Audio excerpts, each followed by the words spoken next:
ইলিয়াস আলীর স্ত্রী ফেরে কিংবা তার সন্তান সন্ততিরা ফেরে, তখন তাদের যে মানসিক অবস্থা সেইটা পৃথিবীর অন্য কেউ বুঝবে না, এমনকি আমরাও না। চৌধুরী আলমের পরিবারের একই অবস্থা।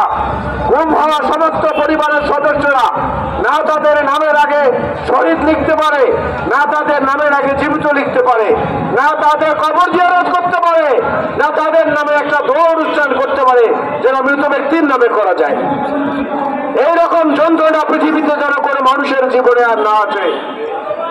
সুতরাং সেই যন্ত্রণার অবসান ঘটাতে হলে এই সরকারের যে বর্তমান ঢিমেতালের তৎপরতা, এই তৎপরতার উপর নির্ভর করে বসে থাকতে হবে না।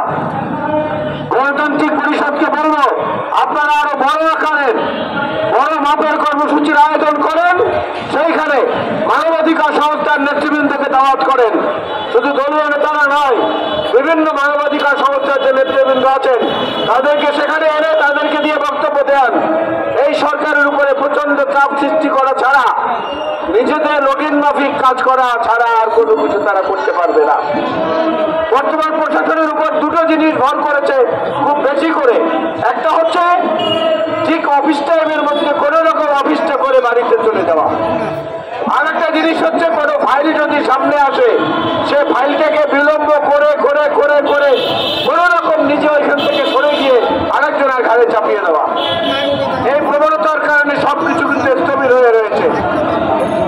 আমরা মনে করি আজকের এই পরিবারগুলোর চাহিদা বাংলাদেশের অজস্র মানুষের কান্না।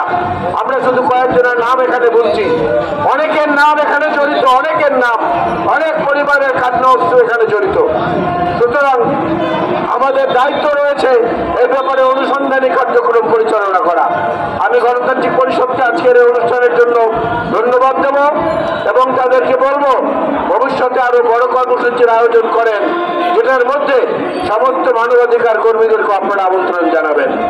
আমি আমার বক্তব্য এই পর্যায়ে এখানেই সমাপ্ত করে আপনাদের কাছ থেকে বিদায় নিচ্ছি। আল্লাহ হাফেজ। বাংলাদেশ জিন্দাবাদ, গণতান্ত্রিক পরিষদ জিন্দাবাদ।